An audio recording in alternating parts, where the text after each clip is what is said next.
Okay, welcome to A Decade Never to Be Forgotten. This is year 2 of 10 for me, Jethro, and Staci. So, Staci, welcome. Thank you. We're going to get into some more stuff later about like deeper thoughts, but I wanted to start with some lightning round type questions. So, you ready for that? Sure. Okay, number 1. What is one thing you wish you'd known about marriage before you got married? That's not going to be a very fast answer. No, lightning round. Like, don't give a long, drawn out answer. Just Okay, probably communicate. yes. I would also say communicate. Like, tell what's going on, what you're thinking, what you're feeling, and don't be afraid to. Yeah. What is your best advice that you've ever received about handling trials? Trust in the Lord. Yes, second that. I would say your trials, the whole purpose is to make you stronger. So don't run from them. Recognize that they are there for a reason. And that's literally why we're here, is to go through these trials. Okay. What's your go-to strategy for managing a tough day? Probably going to bed early and just reading. I was going to say for you, it's definitely reading, for sure. And that one I think has been mine this year. In the past, it has been playing video games, and I am not using that as much of a crutch as I may have in the past. Okay. What is the most surprising thing that you've learned about yourself as a parent? That I'm a better parent than I thought I was going to be. That's not surprising to me, but I'm It glad. is to me. Yeah, I'm glad. I think for me, it is that I thought I really liked little kids, like toddlers. And I think the most surprising thing for me is that every age my kids are at, I love them and being their parent even more. And I'm kind of surprised by that. I thought I just really liked the toddlers. That is a really fun age. But as our kids are getting older, I'm loving them a ton more. Which is kind of surprising because you're really good with teenagers. So, Yeah. Well, teenagers have always been pretty easy for me, but, and I do like that age, but with my own kids, it's just as they grow up and get older, I like them more and more.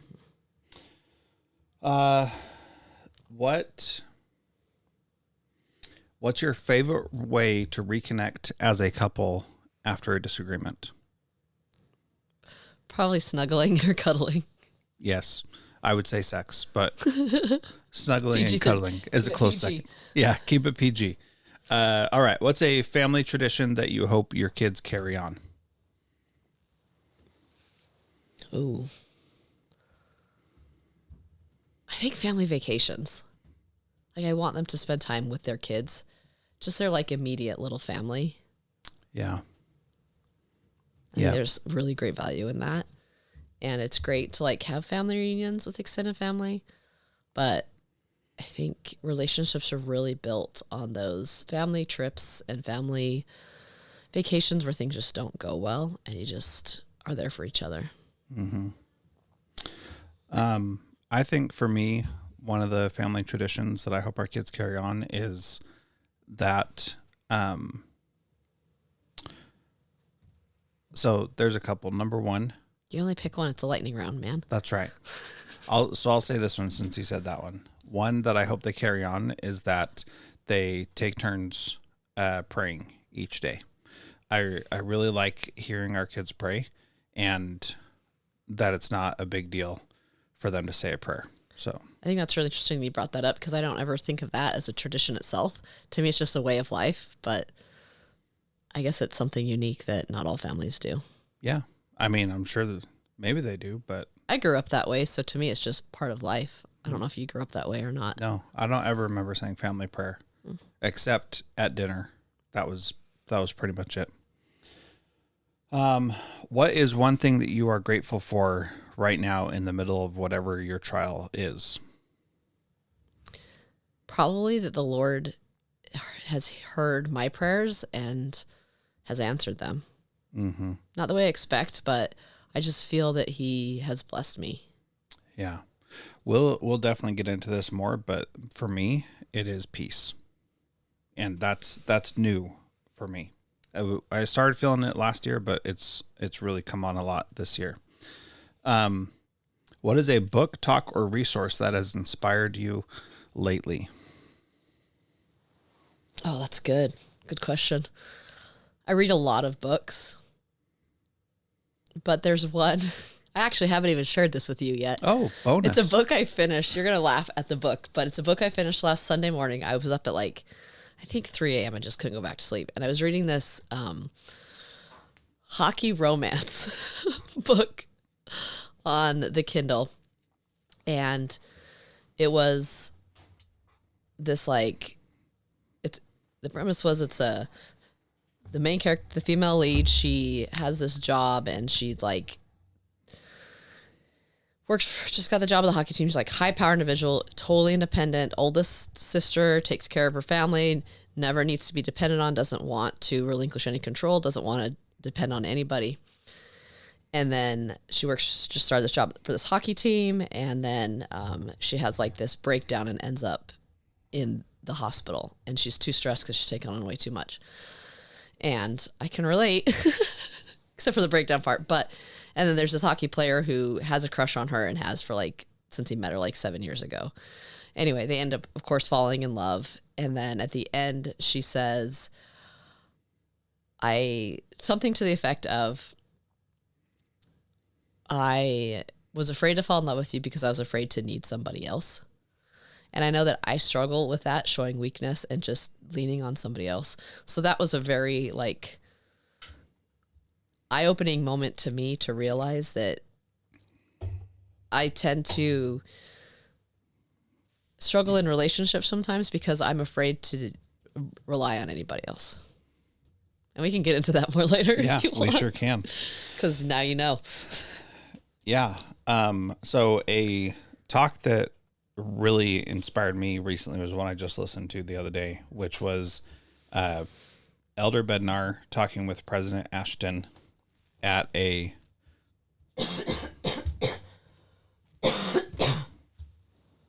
they did a little fireside chat with Elder Bednar and President Ashton, and it was the two of them just talking, and Elder Bednar was talking about making our homes Christ-centered and teaching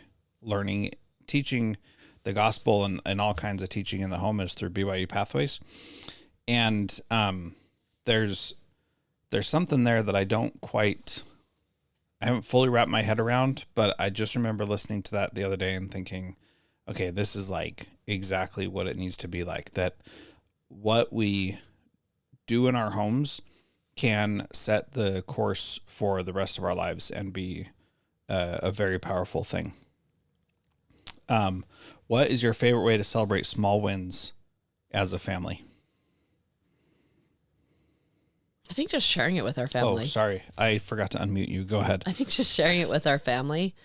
Because when we do our goal setting every week, when we make those wins, we cheer each other on. And I think that's really helped us to support each other because we make it a common occurrence to share our wins. So just telling my family is a great way to celebrate it to me. Yeah, that's so simple, but it's incredibly powerful because when you share it with someone else, then that is a celebration in and of itself. And being able to celebrate with each other is pretty cool.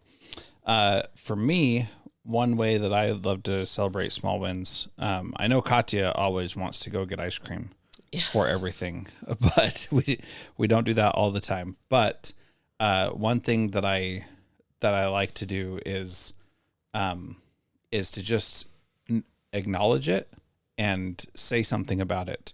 And those little things communicate a lot to our family, I believe, about how much we love them, how proud of them we are, and that their efforts are the valuable part of that. That it's not so much that the win is the thing, but what they did to get that win. Does that make sense? Yeah, I think that's like you asking this question is kind of fascinating to me because I grew up setting goals all the time and just checking them off when they were done.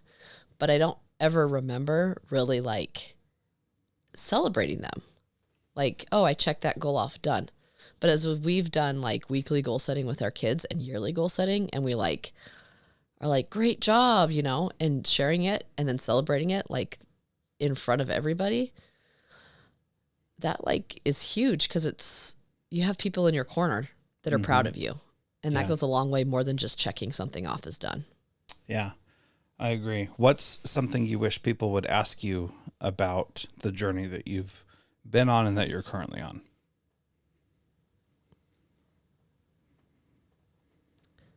You know, that's a pretty good question because I, as a person, I don't do small talk well.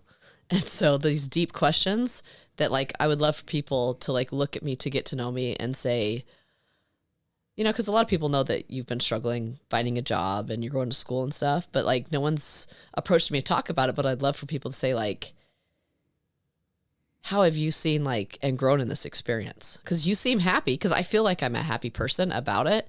Like, why are you so happy? Or why do you have such joy in this? And I'd love to like sit down and share that with people. Yeah. I think the thing that I wish people would ask me is, what are you excited about right now? And I can't remember where I said this, but I said it somewhere recently that in Russian, there's this phrase that you ask, which is "Чем вы занимаетесь?", which is what are you busying yourself with? How are you keeping yourself engaged? And I really like that idea. And I wish that instead of, hey, how are things going? We asked, what's getting you excited right now? What are you enjoying a lot right now? Because that's a really cool thing.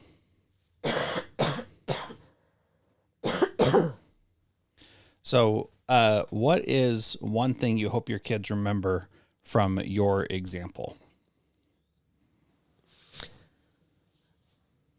Probably that trusting. Sorry. That's okay. I forgot to mute you again. Unmute I even you. gave you the thumbs up. I know. Sorry. Probably that trusting in the Lord is the only way to make it through. Yeah, definitely that. I would say the same thing is you've got to know who's buttering your bread, and it's the Lord. Is that an appropriate thing to say? I don't know. But I like mine better. But the Lord has got your back. So no matter what you're going through, you can rely on him to take care of you and do the things that you need to have done. And that's a real amazing blessing. And what's a simple pleasure that helps you reset when life feels overwhelming? Well, usually reading. But one thing I've kind of picked up doing, it's funny because I have only done it for a couple weeks, but it's actually been quite enjoyable, is like 5 years ago, we got this little metal kit to make a Leaning Tower of Pisa, super tiny pieces. I finally got around to doing it. And then Jethro had brought back from his trip to Japan a couple years ago these paper, like a Japanese building that you have super tiny that you put together and use glue and pretty much tweezers. And that has really like helped me. Some days in work have been kind of stressful, so it's really helped me take like 2 minutes and assemble a piece and glue it together. And it's just so calming, which is probably stressful for most people in the world because it is so incredibly tiny. Yeah, that is something that I got those for you because I thought you would enjoy them, but that is not looking fun at all to me. So, you twitch when you come near them. Ugh.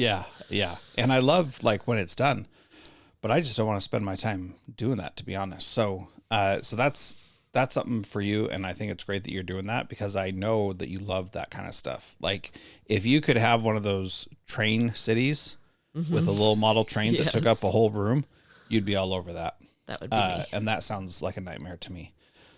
For me, one thing that really helps is when I can tinker with stuff. And that's one of the things that I like doing, especially with technology things. I like doing little things to like bigger than the size of like a hair.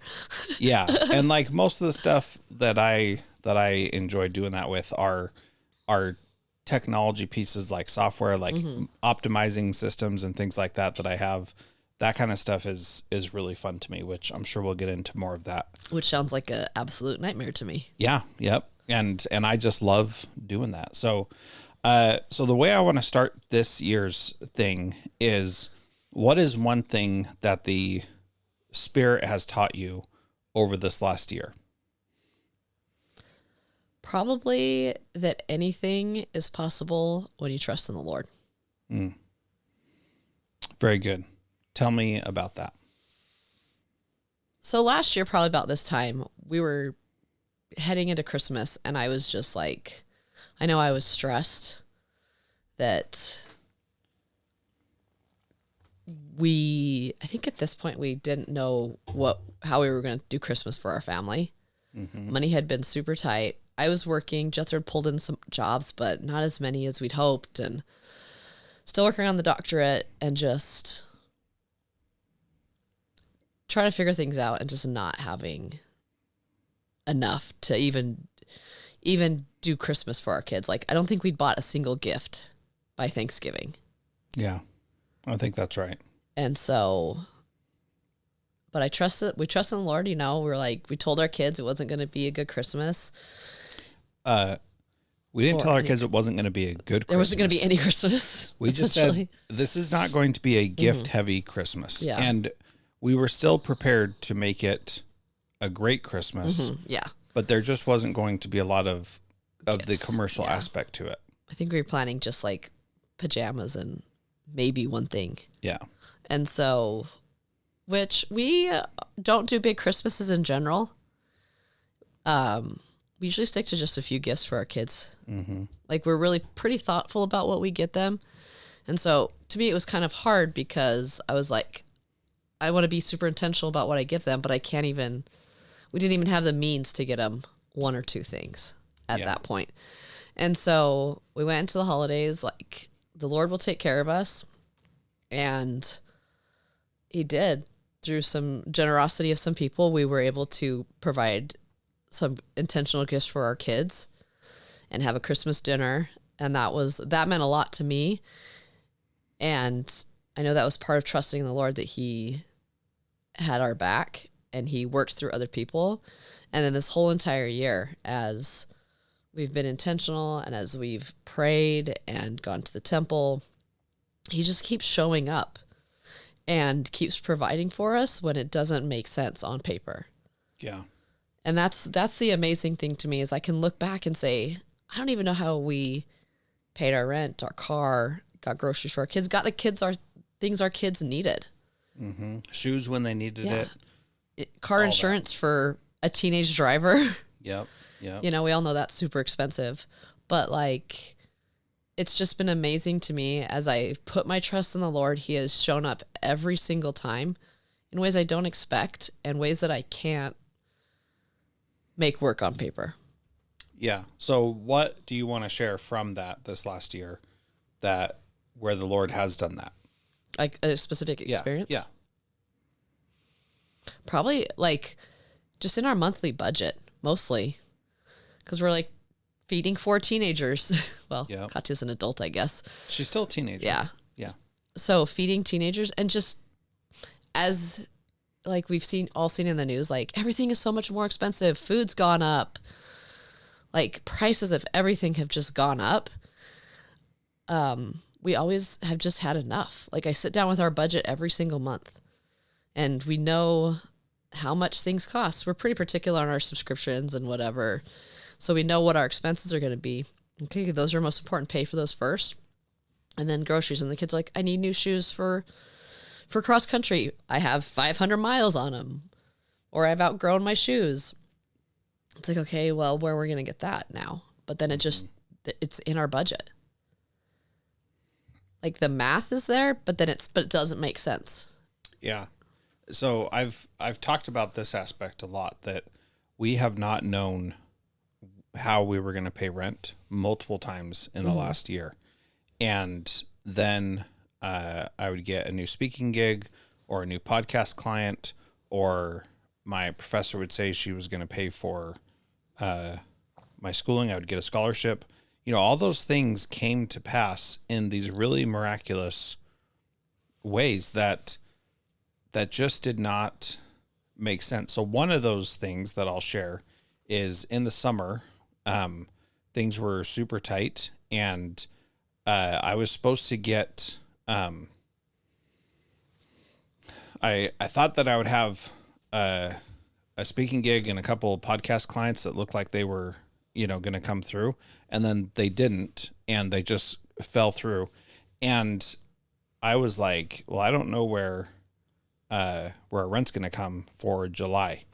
And then in June, there was I got an email through my school saying that you could take out these additional loans. And I wasn't planning on taking out any more loans because we had the cash to pay. But it was like, no, this is what you need to pay for, to take care of your family. You need to take out this loan. And like the Lord, like he doesn't want us to go into debt. And yet in our situation, that was the right thing for us. And it was very clear, this is what you need to do because it will put you in the right position and you'll be able to do well from this. And that was just like so clear to me. This loan that I wasn't planning on taking out, and it was exactly what we needed when we needed it. And those things not coming through, did not ruin us, and the Lord provided something else. Now, I do not want to be in debt at all. And yet here we are in debt for schooling, which is very frustrating to me, especially since we worked so hard to get out of it. But I also feel like this was what needed to happen, and it's okay, and we'll be able to get out of debt again. And like, that's been something that's really hard for me to deal with because I don't want to be in debt, and yet we needed to. Mm-hmm. And I think a key part of that is we were doing all that we could. Mm-hmm. Like you were trying to get as many jobs, as many podcast clients as you could. I was working 2 jobs to get, to be able to pay for all that I could do, and did my best. And Jethro was doing his best. And then the Lord is like, I see what you're doing. I'm here to help you. We just didn't sit around and being like, you promised you'd take care of us, so here we are, give it to us. And it really is our willingness, showing the Lord our willingness to do all that he's asked, and then he is just there. Yeah. Yep. And that actually makes me feel really good. Also, with my trust in the Lord, is I'm not just sitting back and saying, I trust you to figure things out. It's like, here I am walking beside you, doing my best. And I know, because I've done all that I can, you are always there for me.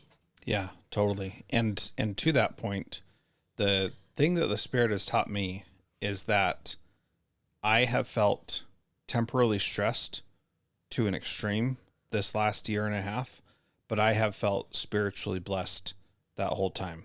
So temporally stressed, spiritually blessed. That is how I have felt. And it is just an amazing feeling when I'm not spiritually stressed about money or finances or our kids or health or anything like that. I am so much at peace spiritually with all those things. But temporally, like, yeah, I'm still hustling, and I'm still feeling the need to work hard and do everything I can. But I just know the Lord is going to take care of us no matter what is going on. Mm-hmm. And I think, like, you said something specific, and I said our budget. And because I really felt last year inspired to do better on our budget. And I probably have felt less stressed this year than I definitely did last year, because I've worked really, really hard on our budget every year. Every month I go in and just take what the Lord has given us already and do my best to be a good steward of it. And then he fills in all those gaps. And I think that is amazing to me, in not just the financial part of our life, but I can think in other ways that if I do my best, the Lord fills in those extra spaces with what I'm lacking. I mean, it's a lifelong lesson to learn from just doing a budget every month. Yeah. And we've always been a fan of budgeting our whole marriage and have done a fairly decent job of it. We've done a good job of it most of the time. And even when we haven't been perfect, we've still, been decent with it. So it's not like we've ever been one to overspend or go out of our way. What's so interesting is that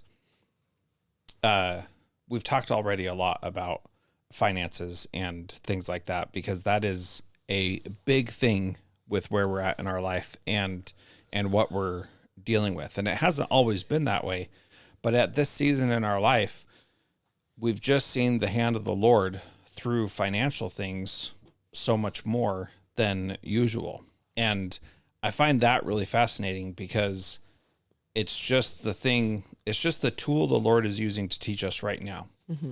And that's a neat way to look at it, because we've been taught through other things, through health in other ways, through spiritual experiences in other ways, and I'm sure through many more things. But this has been a time where we have been learning through financial things and how much we can trust in the Lord and rely on Him. And that's been really cool to see the hand of the Lord in our lives in that way specifically. And it's apparent that He took a weakness that we're struggling with right now and has made it into a strength. Not enormous amounts in our bank account or anything, but strength in us learning how to really work on this weakness and maximize it and really understand it even better. Even though we've been budgeting most of our marriage and pretty decent about it, I've learned so much more. Yeah. Which is fascinating, because I was like, I know how to do this. It's not hard. Like, we've been doing it so long, it's not hard anymore. But He took that and was like, yeah, I can teach you a few more things. Yeah. So changing gears a little bit, there's some things that I'm sure you want to talk about, and there's some things that I want to talk about. So one of the things that I want to talk about is my doctoral program this year and what's been going on with that. Do we have 2 more hours to talk about that? Yeah, that's funny. It's funny because it's true. But the thing that I want to draw upon here is when we set goals and we make plans with the Lord, He gives us the means to accomplish those things. And I find that really amazing that He gives us the means to accomplish those things, because we don't always understand why or how we're doing things. So in 2023, one of my current professors, an old friend, reached out and said, "Hey, do you want to do this program, this doctoral program?" And I've wanted to get a doctorate for my whole life, but I am so frustrated with the bureaucracy and the crazy stuff with education that I just have been, there's no way I'm going to do that. And then in 2023, when he asked me, it was so clear to me that I needed to do this doctorate. And that was just abundantly clear. And that's a really amazing blessing to have, and to have that clarity. But I didn't know why I needed to do the doctorate, because... And you still don't. And you still don't. I still don't. Yes, that's true. So feel free to interject at any point and ask questions. Okay, thanks for unmuting me so I can. Yeah, I'm sorry. So what's been really amazing is knowing I need to do this doctorate and it's going to work out. And in my program, we started out with 5 professors. One tragically passed away, one retired, and one left in the middle of the school year. And we're down to just 2 who've never been in this position before. They've always taught classes, but they've never been like in charge of a doctoral program. And so that caused a lot of frustration. The issue that it caused this year was that 2 like a month before we were going to register for the fall semester for our dissertation credits, they said, you're not close enough to accomplish this. And Was that this year? It feels like it was so long ago. I know it was. Yeah. So that was just this year. And that was right at the beginning of, the middle of July is when that was. And my approach to that was I canceled everything else that was on my calendar. And I said, I just have to get this done and get my comps done before fall semester started. And before our family vacation. So that I could accomplish it and be ready to register for dissertation credits in the fall.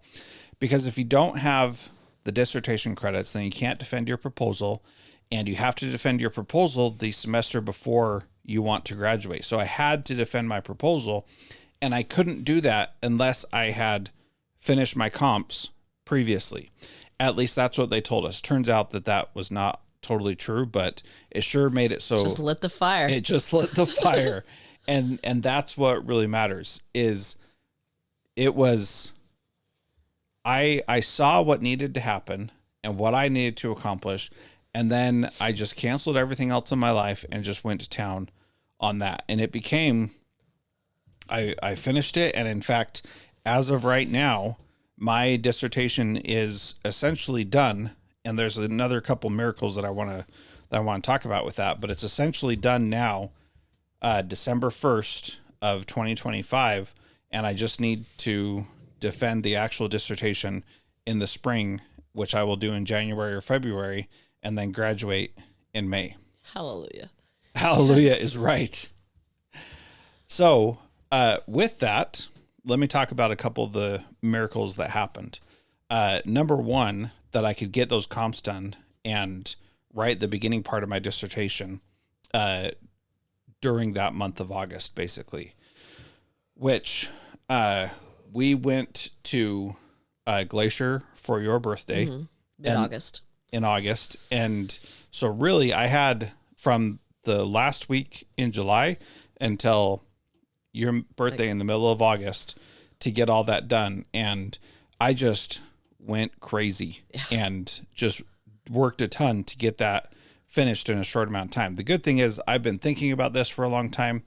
So I had a lot of resources already gathered and prepared. But I also changed what I was going to do for my dissertation project. Like 5 times. Well, not that many.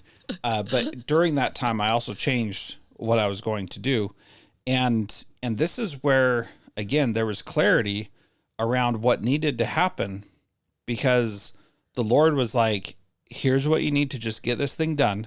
Now just get it done, because I had made this goal to get it done by Christmas, and the Lord just like cleared the pathway for me to be able to do that. Close the door, open this door, open this door.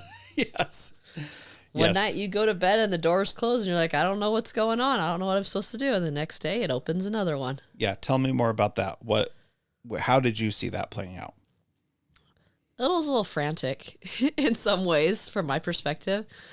I was probably a little stressed with your timeline.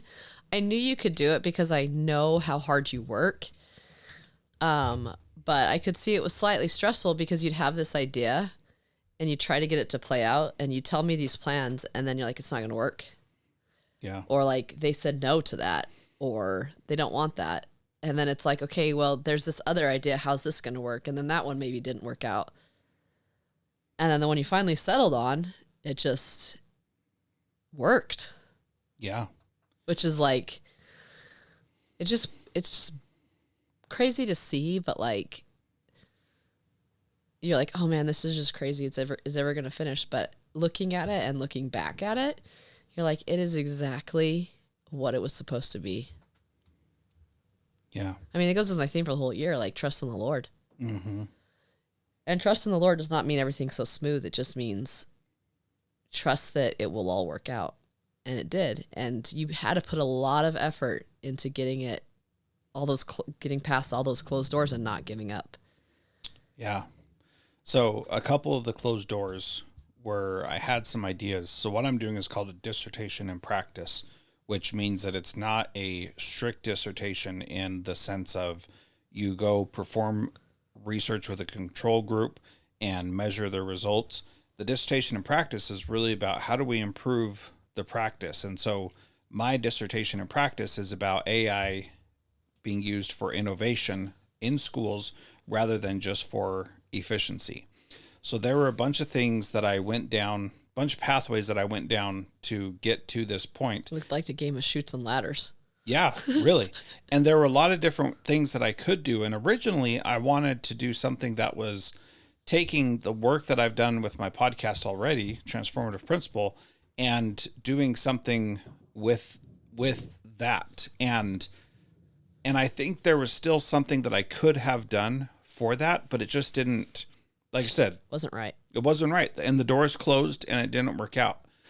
But the thing that did work out, and this is where like the trust in the Lord is so high, because what I needed to do was get with some other group to create this presentation where I could talk about AI for innovation, do a full day workshop. And I had a bunch of executive directors of principal associations that I was going to reach out to. I had somebody who was willing to partner with me on it and create this traveling thing where I could do 4 presentations in a week in different cities. I forgot that was part of it. I know, isn't that crazy? So it feels like it was so long ago. And what's so fascinating is that it was like the doors closed on those ideas and opened for one that was so simple and straightforward and exactly what I needed, that it was a miracle. There's no other way to say it. And this is what that looked like. So first of all, I have some friends in Wyoming who are awesome guys who are twins, and their dad became the executive director of the principal association there. And they put me in touch with him and said, hey, you could talk to him and see if you can do something. And I reached out to him and I said, hey, can we do a full day workshop before your conference in the fall? And I can do this AI for innovation presentation. And he said yes. And then everything just worked out, which was just amazing. Turns out Eloise has a friend who lives in Casper. She went with me, hung out with her friend who has been her friend for years from Alaska. And it was a beautiful, awesome reunion for them. It was so amazing to see them together again after 5 years. It was great to catch up with her dad. And I got to do this presentation there with this group and have it work for my dissertation. And that all turned out great. And I was able to get data from it and talk about the presentation and come up with, I think, some good ideas about how to teach AI to people in a way that is different than how I've ever seen anybody else teach it. And that was just really cool and really humbling to see that all these ideas that I had didn't work. And then when I swallowed my pride and just listened to the Spirit, then the door got opened and this wonderful opportunity just worked out perfectly. And I just cannot say enough about how amazing that was and how unlikely for me to, within 2 months, pitch an idea, get people to attend, have them show up, collect data, and be able to write the research or the results and summary was really just incredible. Yeah. Anything you want to add to that story? Probably just reiterating what I said. The Lord is just so aware when you put in the effort and he sees that effort. Like, I remember you getting excited about all these different ideas and then working hard on making them happen. And then the disappointment afterwards, it's not going to work. This just doesn't feel right. Or I can't get this to work. Yeah. Or this person is dropped. And then seeing this one happen, you know, I had faith that it would happen, but like I held my breath for it to, like, please, Yeah. lots of prayers, Yeah. please let this work. Like, we're running out of time. And when it's right, it seems so natural. Exactly. This was like a natural thing for you to be there and do this and go to this place. And it was just like, because when you talked about the one where you hit the 4-city tour or whatever, that one just didn't feel right to me. Like, it just didn't ever feel right. But the Wyoming one, it was just right and smooth. And you drove through Montana and Wyoming in November. Yeah. And Which no is- snow. Yeah, no snow, beautiful rain. weather. Yeah. So like it all just worked out, and it's just amazing to look back and see the heartache and the frustration and all of that. And then when it works out, it almost just disappeared. Like you forget, and it buries all of that pain when it just all worked out. Yeah. And the thing that I take away from that is that when you're in line with the Spirit and doing what God has called you to do, like even that situation, it was not like there were no struggles or trials to get there, right? There were still difficulties along with that. And looking back, it looks beautiful and clear and totally awesome. However, in the moment, like it took a bit to make things happen and the communication, all that kind of stuff. But the difference is that I felt like I was in this state of flow or alignment with the Savior where it was working how it needed to. And so the challenges and the barriers did not feel as big as they would have otherwise. And that to me is because I was in line with the Savior and what I was trying to do and what he needed me to do and what I needed to learn from it. That it wasn't something that I had to, I mean, I don't know the right way to say it because it wasn't easy. I had to put in a lot of effort, but boy, looking back, it sure felt easy and it felt like no effort, but I did have to put all that in, but it didn't feel taxing or heavy in the moment. Does that make sense? Yeah. So is that something that you experience also, or is that something that is just my own personal experience? Where are you at on that? Yeah, I think it's pretty much the same for me. Maybe it's not as difficult in other way. Like I think we all struggle with our own things, but I think it's always tough even when we're doing what's right. And it's always tough when it's going the way it's supposed to also, because we're supposed to be invested in it and we're supposed to be working hard. Like whether it's if it's right or like if something's going really well or something's not going very well, we should be working to progress. If it's easy, we're not progressing. So even if it's the right path, you still are putting in work and working hard to make it happen. And even when it wasn't, all the times it didn't happen, those ideas didn't come to pass, like you were still working really hard. But once you're in it and you see the doors opening, that also kind of pushes you to keep working on it and working harder at it because you see that it is what you want. It's what's working and it's what's right. And I see that in my life and things like I think about, because most of my life does revolve around our kids. And I think back on things when I've struggled with the kids and when they've struggled with things. And like, I'm trying like a myriad of things. Oh, here's a good example. I just thought of one. Great. Let's hear it. Callie likes to go on walks every day. She's half day of school right now as a senior. And so she gets home about 11. I usually work most of the day, but she likes to come home and she likes to go on a walk. And she's turning 18, or rather, she's... By the time anybody hears this, she will be 18. She will be 18. So she's an adult and she's her senior year and she's looking to graduate next year. And so she's a pretty mature kid, but still looking for advice. And I'm a bit older than her and have, as she likes to say, been around the horse a couple of times. Yes. And so sometimes, you know, we're talking and she's looking for advice and I give her advice and she doesn't like it. She's like, that's not what I want to hear. That's not what I think. That's not what I'm saying. You're wrong. And so I'm like, I know that there's something she needs to hear.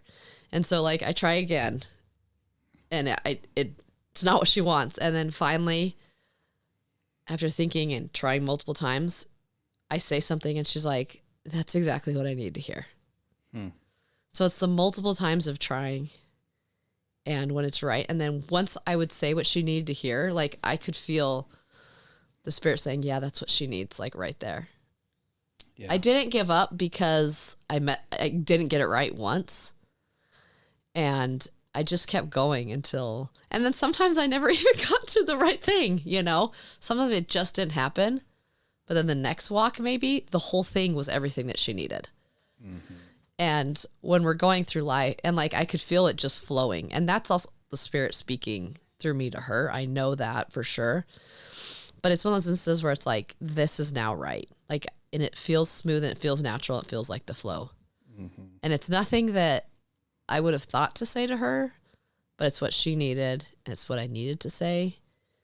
And just like all the different ideas you had, you're like, I could do this. I could do this. I could do this. This would be great. This would be great. This would be great. But it just wasn't right. And once it's right, it's worked, but it flows. Like I still, when I was talking to Callie, I still have to open my mouth and share it. I have to say it out loud, what I'm feeling to say. And so it still takes effort. But then it just feels like, I guess a word to describe it is peace in the doing of it. The peace that comes when you know that you're doing the right thing or saying the right thing or on that right path. It's just peace, but not easy. You're still climbing a mountain, but you feel peaceful about it. Yeah. It's one of those things that I don't quite know how to articulate it, which is why I'm bringing it up in this conversation is what is that like? It feels like a state of flow that is right, but you're still making the efforts and not hitting it every single time. Like in your example, you still have to open your mouth and talk. And one of the principles of the gospel that I love is that we are here to act and not be acted upon. That we need to take action and we need to do things, and that is often how we get revelation. And that's often how we get the goals and things that we're trying to do. And I just think that is so amazing, because if you don't know what the right thing to do is and you just start moving in a direction, the Lord will either say, oh, you're off track, come back over this way, or he'll say, yeah, this is good enough. And it's okay for you to move in this direction, even if you don't know what the end goal is. And to me, that is just really amazing and such a blessing, because you don't have to know the end. And often the Lord just gives you enough to point in the right direction, and then you just start moving in that direction. Mm-hmm. Yeah. So as you're talking, it reminded me of the saying that it's not, so faith without works is dead. So people are like, oh, well, it means this. But to me, in this conversation, it means faith in the Lord Jesus Christ and trusting in him to help me when I'm short is dead if I'm not working. Mm-hmm. Yeah. Like that faith is not going to do anything, because that faith involves the work to allow him to help me, because there's things I need to do. I need to accept his help, but I can't accept his help if I'm not doing anything. Yeah. And his help doesn't come if you're not doing anything. Mm-hmm. Like, he's not going to, show up in a vision and say, this is what you have to do, if you're not even asking the question.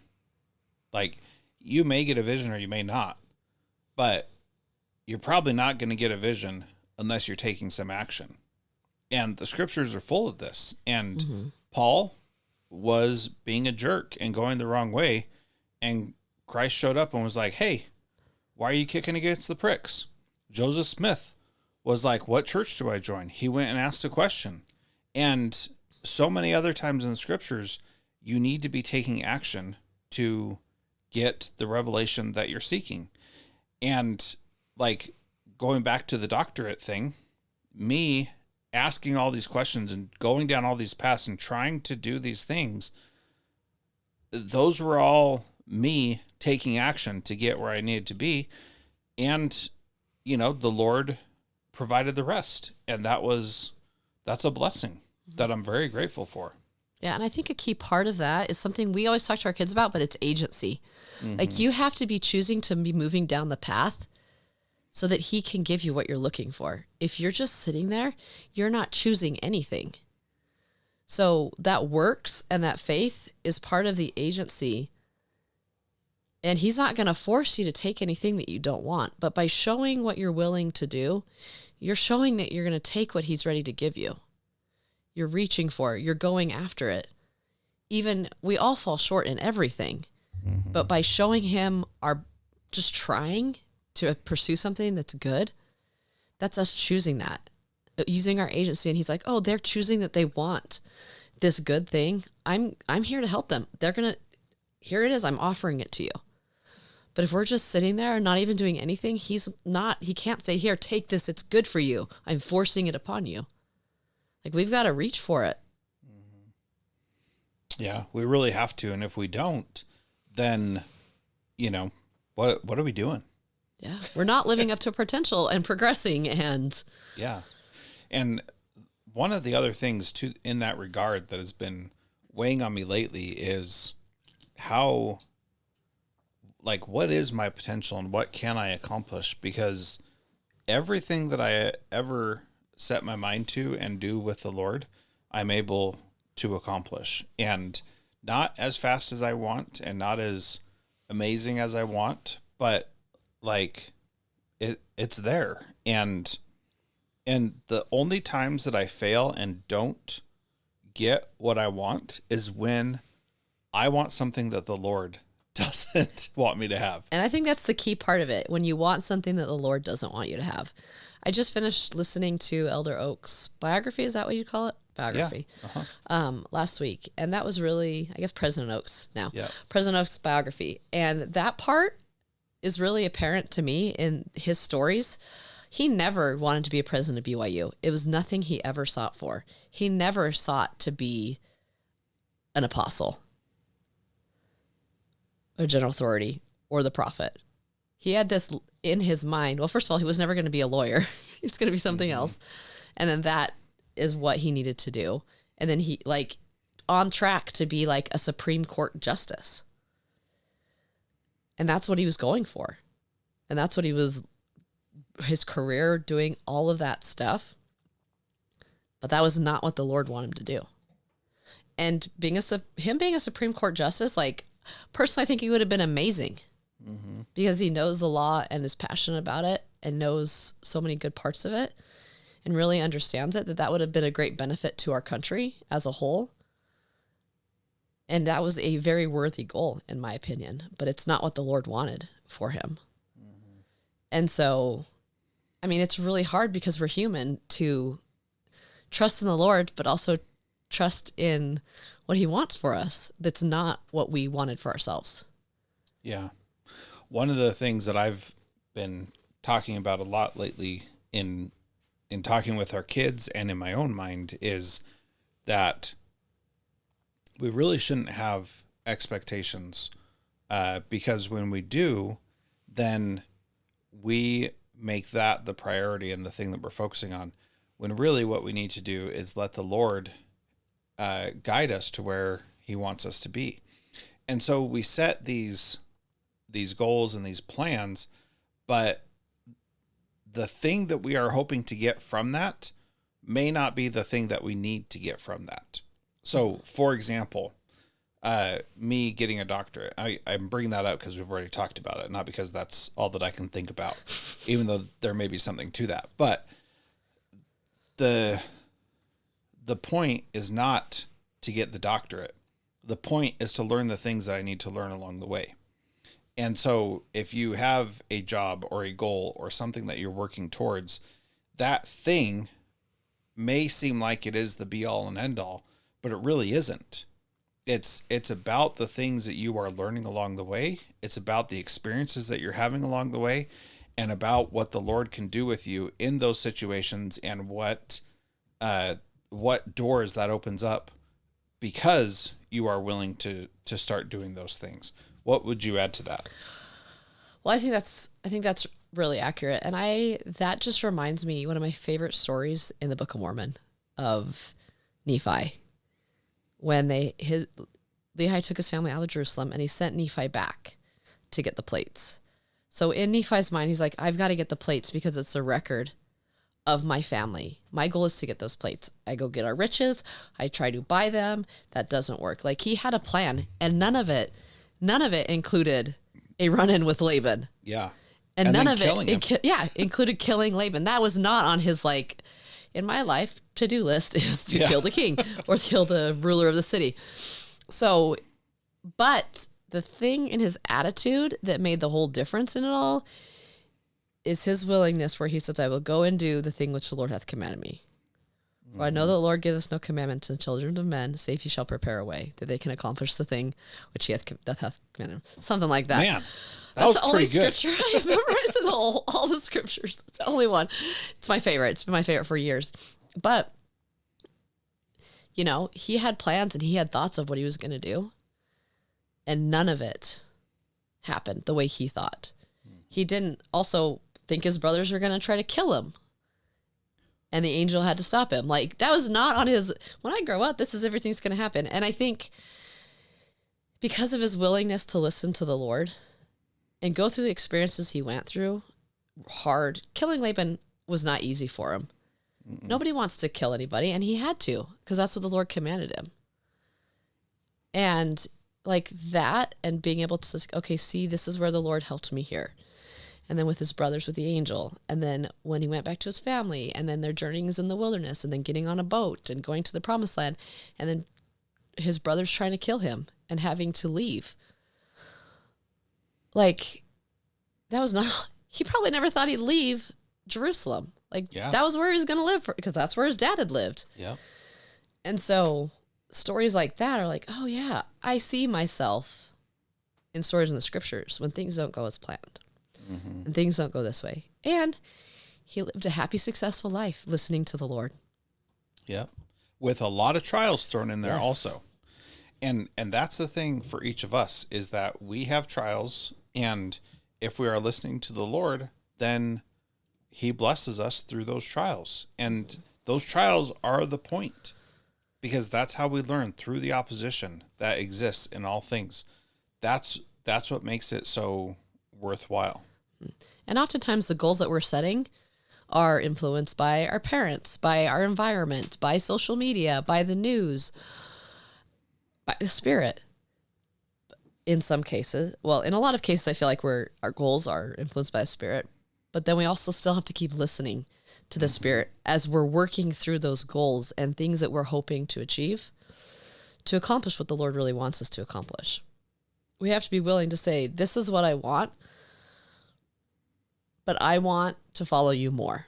Mm-hmm.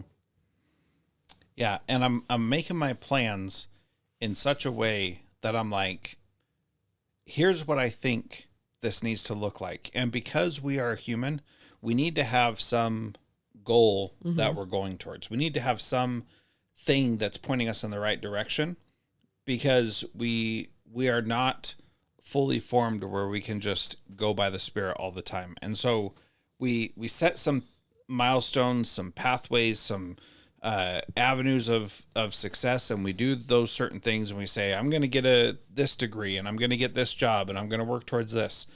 And I know for me personally, like, getting to the point where I became a principal was a goal for a long time. And then I got to that point, and then it was like, okay, what's the next milestone that I can be focused on in the distance and work towards that and still have the Holy Ghost influence me? And setting those goals and milestones, I think, is still very important, because they orient us in a certain direction and help the Lord influence us along that path. or rather help us be open to the Lord's influence along that path. And having that makes it so that we're not waking up every morning and saying, what does the Lord want me to do today? But what we're really saying is, here's my goal. What do I need to do today to accomplish that? And how can the Lord be involved in that process? Which is a very powerful way to live your life. And when we were younger, it was about having kids and raising our kids. And we're still doing that. And we're still hoping for excellence and great things for them. But at the same time, we're recognizing that these challenges that they're going to have are worthwhile and valuable. And when you have the right mindset and the right faith orientation, it doesn't feel like as much of a trial as it would be, because so many of our trials are based on the expectations that we had not turning out how we wanted them. And when you don't have the expectations that things have to be a certain way and be perfect, then it's a lot easier to just be in flow with the Spirit and live your life in a way that is joyful and peaceful and that you love.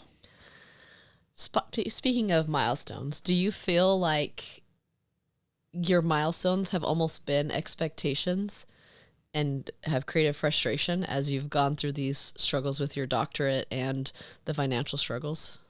Well, in right now, it doesn't feel like they've been expectations, because I have felt like it just needs to be, I just need to be heading in this direction. As in, like right now, as it's changed from last year, or? As in it's changed from last year for sure, and over the past few years.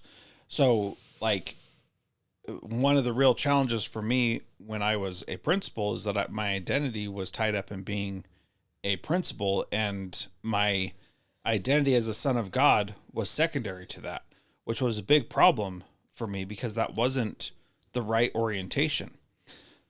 Now I see myself as a son of God who's trying to do what he wants me to do. And by the way, one of the things he wants me to do is provide for my family. So I need to be hustling to make that happen. He wants me to get a doctorate. So I need to be hustling to make that happen. But it's not like that, those things that I'm working on,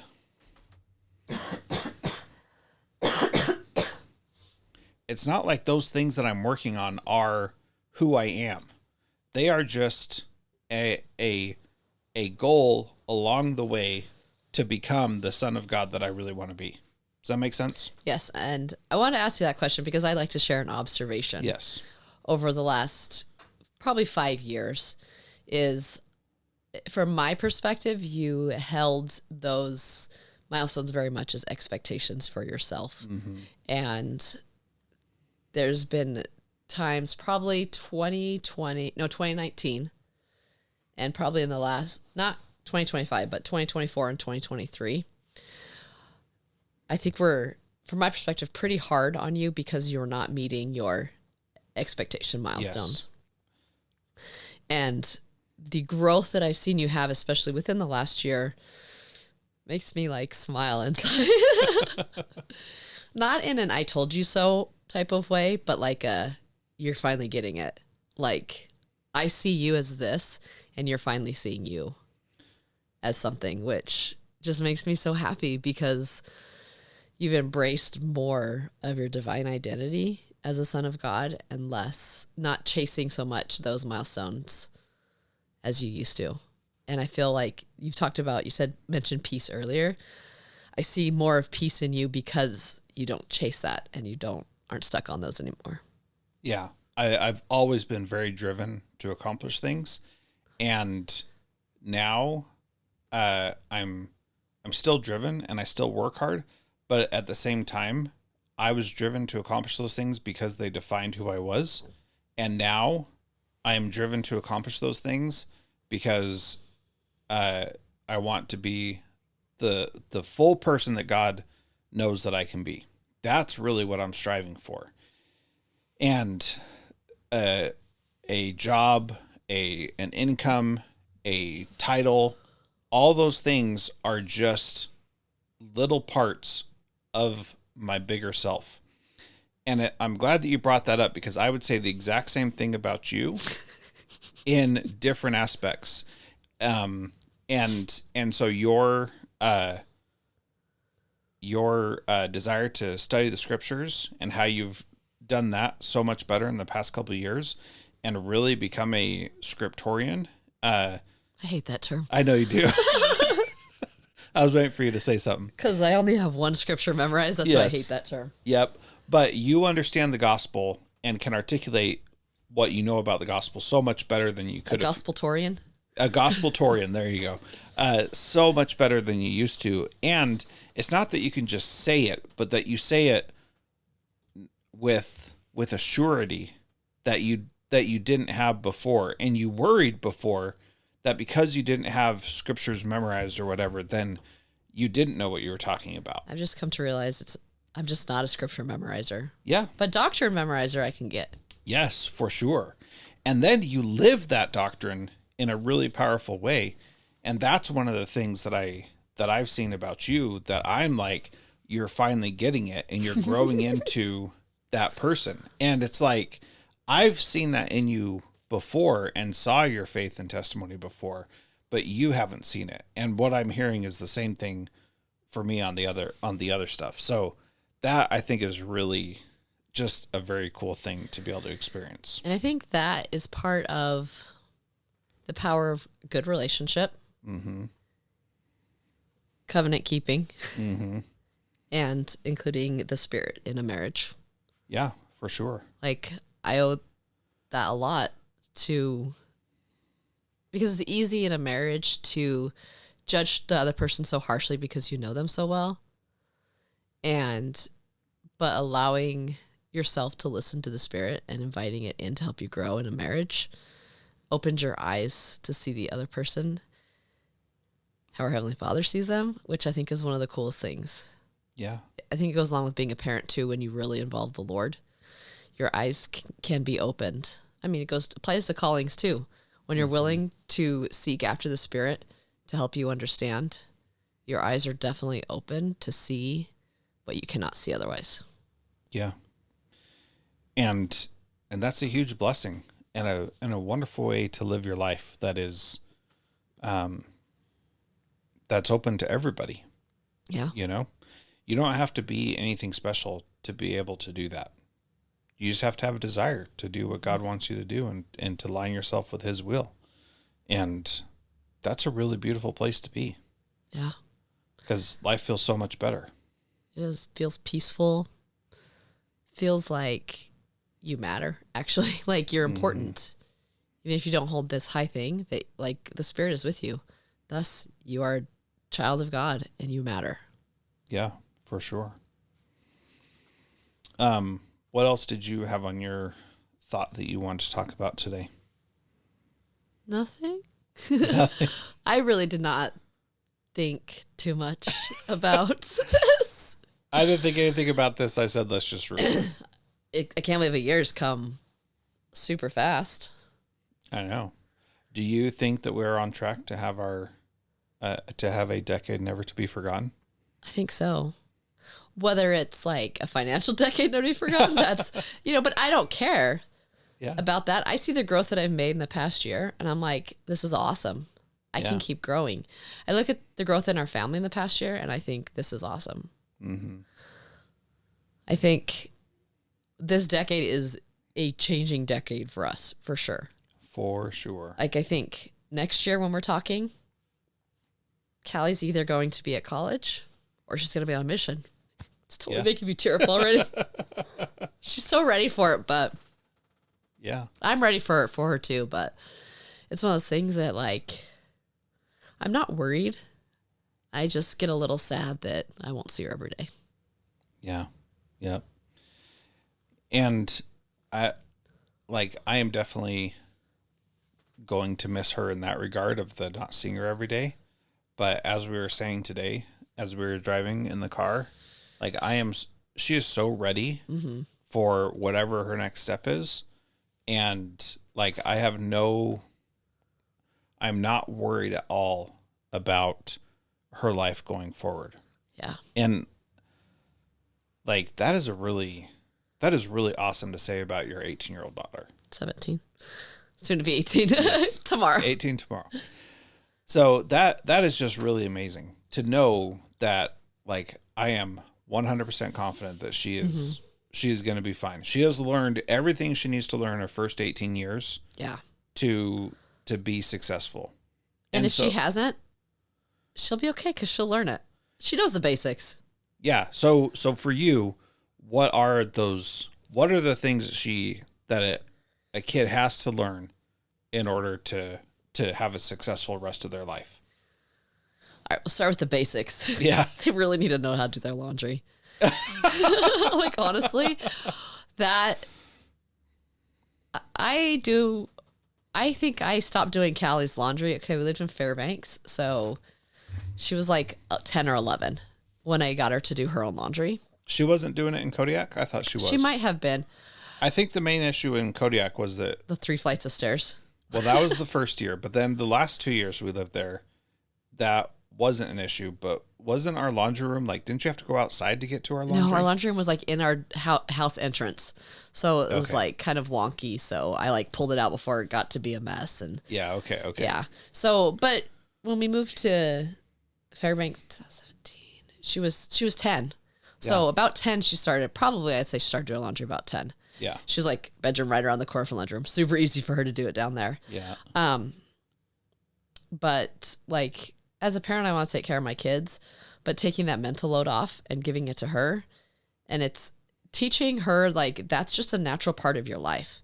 Like, as you grow older, you naturally progress in learning more. And part of that learning more is doing your laundry and being responsible for your own things. She's pretty particular on how her laundry gets washed now that she's a runner. She has running clothes that she has to hang to dry. And I'm like, we got 2 kids that are runners, one who's a huge BYU fan who doesn't dry any jerseys, and then I have my own stuff I hang to dry. Yeah, can't have those jerseys shrink. Yeah, so you've got like all these multitude of people with their particular laundry desires that just teaching one kid takes a huge mental load off of me. But I feel like when you integrate things that you do as a parent into your kids' lives as a natural thing, growing up isn't overwhelming. Mm-hmm. Growing up isn't scary. Yeah. Because it was natural progression things. Like when you're born, you don't eat, you don't feed yourself, you don't walk, you don't crawl, but you naturally pick these skills up as you grow older and you learn these things. So like in my mind, laundry is just a natural process of growing up. Oh, you do laundry. You also learn how to pick up your toys. You learn how to clean the bathroom. You learn how to cook. All these things are just knowledge added upon as you grow. Mm-hmm. And so like the basics, knowing laundry, knowing how to do laundry, knowing how to clean a bathroom, knowing how to make your bed. I don't like household chores to begin with, but it's teaching your kids, just like part of growing up is learning and gaining more responsibility, especially responsibility for yourself. And that I think has empowered Callie in success in her life because we've given her responsibilities at appropriate times as she ages, that it naturally falls on her to do these things. She's going off knowing how to do her laundry, how to make a bed, how to clean a house. She's actually really good at cleaning a house. I'll miss that too. She knows how to cook. She has a passion for it, but we also naturally had them helping in the kitchen at various stages in her life. So she knows how to cook. I'm confident leaving her like she knows how to cook.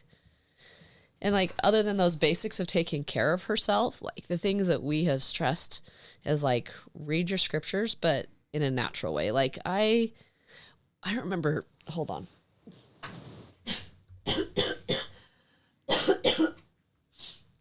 So what's so interesting is that you said that you started with she knows how to do her laundry. Mm-hmm. And knowing how to do your laundry is really not that big a deal. But then you ended with, it's about her taking responsibility for herself. Mm-hmm. And that extends to everything else in her life. And I would say for me, that's the big thing, is that's why I'm not worried about her, because she has learned to take responsibility for herself and she understands what that means. Mm-hmm. And that it's not just about those temporal things of doing your laundry, cleaning your house, that kind of stuff, but that those are the little building blocks that make it easier to take care of yourself in other ways. That eating healthy, caring about others, being a good friend, all those kinds of things that that when you listen to the Spirit and have the Spirit in your life, those are really key parts of your life. And that's where I'm at, where I don't worry about her, because I know that she is going to listen to the Spirit, and when she makes a mistake, she's going to be able to learn from it, and she is going to make a lot of mistakes and do some dumb things like everybody does, but they're not going to destroy her, because she understands the role of the atonement, not just in I sinned and now I need to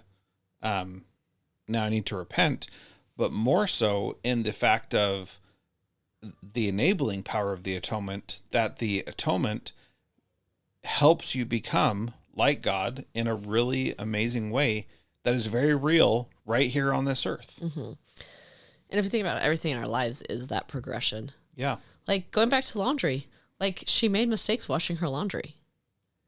And it doesn't mean she stops doing her laundry because she made a mistake. Yeah. You just learn how to do it better. Yeah. And she's had many of those times as she's learned and grown in the opportunities. She's burned meals. She's cleaned with the wrong cleaner, you know. She's made her bed wrong so that it didn't stay made, you know. All these things that you learn at home, just the basic things of taking care of yourself and your personal belongings, like it all stretches into so many different ways. Like in laundry, you learn, different fabrics need different care. You can't wash your running shorts the same way you wash your cotton t-shirt. You can't treat everybody the same way because people are different. Yeah. And so she's grasped that. And she has like taken on everything that she's learned. And she's like full confidence she's going to do fine. Yeah. Yep. And I'm very excited to see her go out into the world, because we've been blessed by her for 18 years. Yeah. And she's going to do amazing things and bless people. She's blessed people outside of our family so much that I just am so excited to see her influence in so many other places. Yeah. And like, that's so exciting to me, because I know how amazing, what a good human she is. It's just really cool. Yeah. And the other part of that for me that's really cool is how each of our kids has done that in their own way that's unique to them. And that is so fun, seeing how unique and different they are, and yet the things that are the God-given things really do stand out in their own unique way also. And I just think that's a really cool thing to be able to witness with our own kids and see it play out for them in their own life in a way that's different than their siblings. And like Callie is so good at like so many things around the house. And I know our other kids sometimes feel like they're not quite good enough. They're not going to measure up to Callie. But if they listen to this, I want them to know that it doesn't matter. They don't have anybody to measure up to, because Callie, her skill set is her skill set.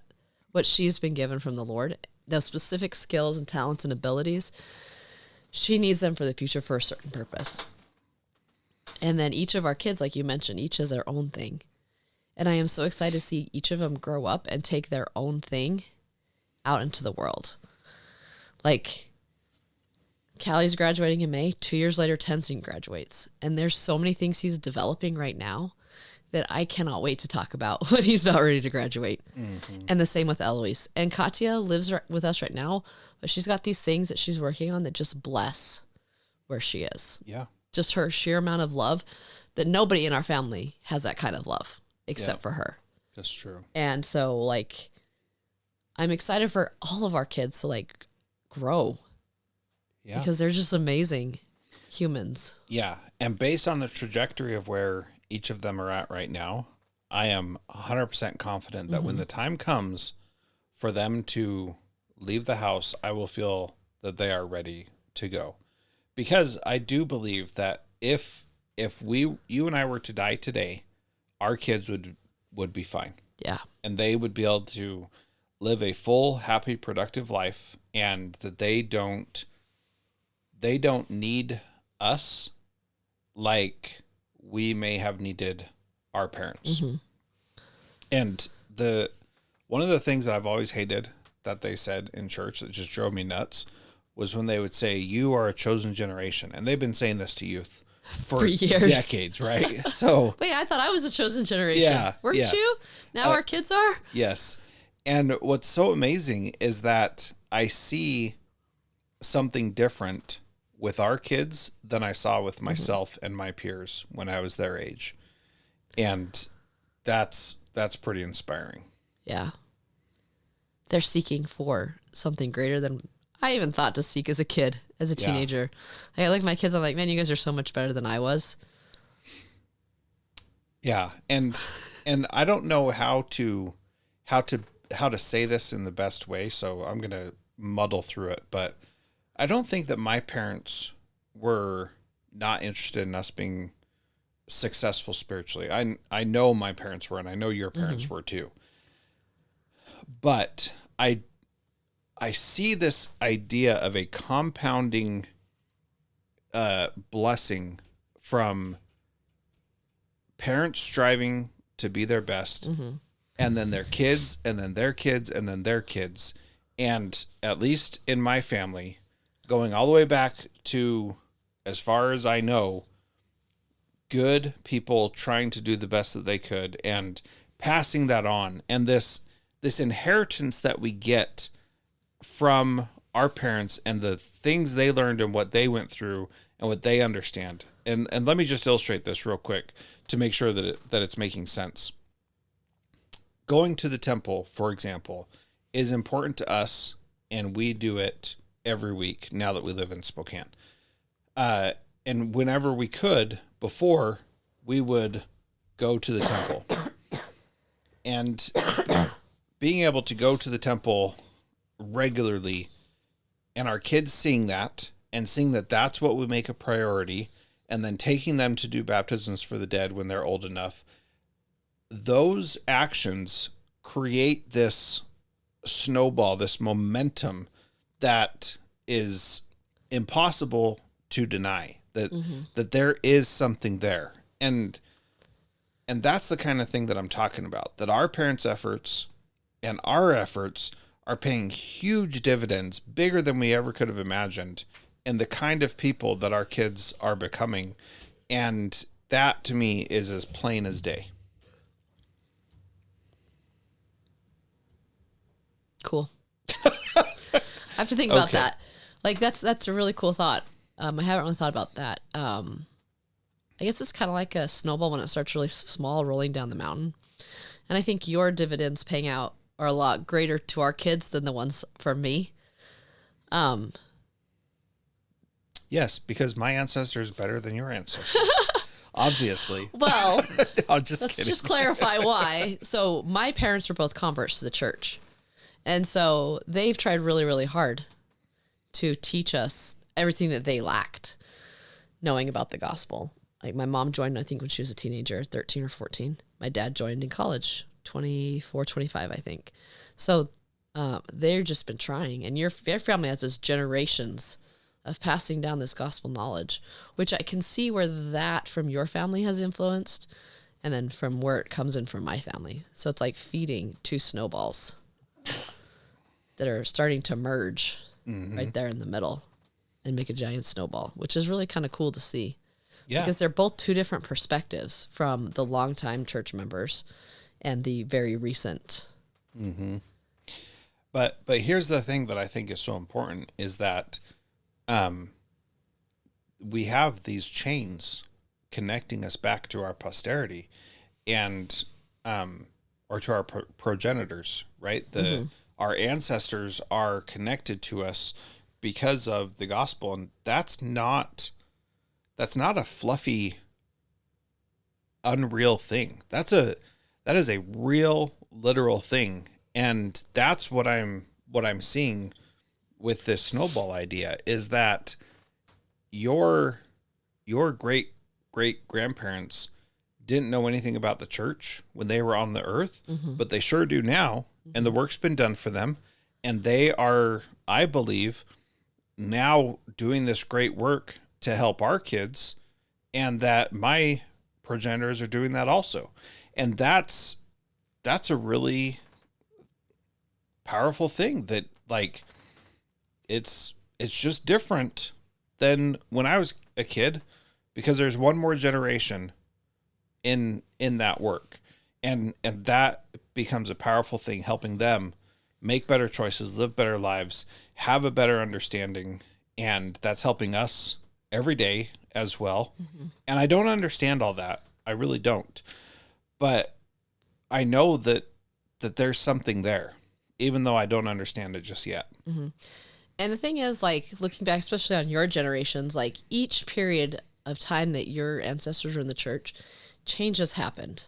Like, you had pioneer ancestors joining the church, learning about the gospel for the first time, going through periods of change. Like, yours lived through the martyrdom of Joseph Smith, the moving west, like the temple in Salt Lake being built, the temple in Nauvoo being destroyed, Kirtland being destroyed, you know, all of that time, and having faith through those different times and having faith through those changes.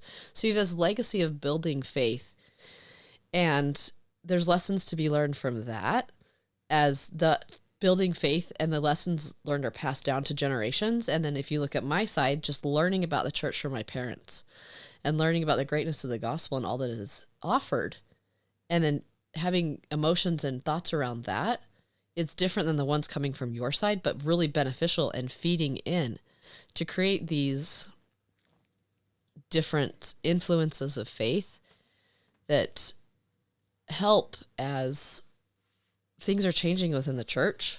Like, we've seen in our lifetime, like youth program changes, temple being built, like all the changes that we've watched, and just like those legacies building in to influence us and thus influencing our kids, and using those experiences from, like, that we've heard from our parents, their testimonies and faith that sometimes that they've heard from their grandparents or great grandparents.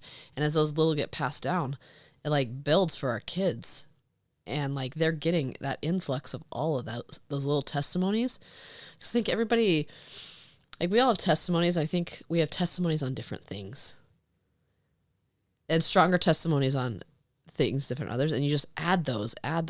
So our kids are getting like testimonies on like millions of different things essentially to them through us and their relatives. Yeah. And like never in the history of the church has there been that much going back. I mean, and their kids will have even more.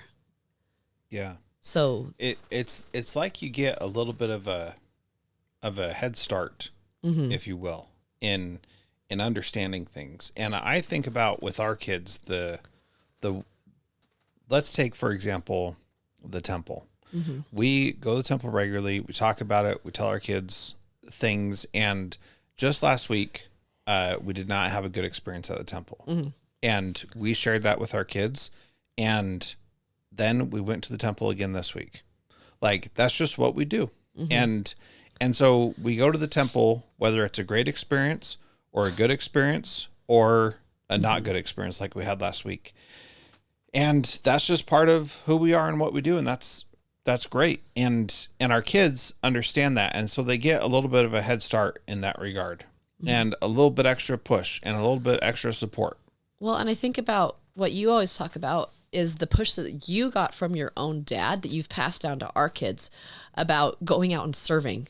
Like, your dad would go to like every service. Somebody in the ward needs something, he was there to the best, and he'd take you guys along. Yep. And that's something that came from him that you've passed down. And so they're getting that from you, plus the temple from you and you and I. So that's just like, boom, building. Yeah. And that's where, I get the idea that they say this is the greatest generation and this is a chosen generation, all that kind of stuff. That's where I start to see how that works out, that there are benefits. Yeah, but we were the greatest generation until our kids came. Yes, exactly. It's going to keep being this great generation. Yeah. Because of the bounteous amount of what the Lord is pouring out on the earth. Modern day revelation, miracles. It is just getting greater. Yeah. And there's a lot of that happening, and it's a beautiful thing to witness. Because what we ultimately want is our kids to have greater than us. Yeah, for sure. And in a lot of ways, they definitely will.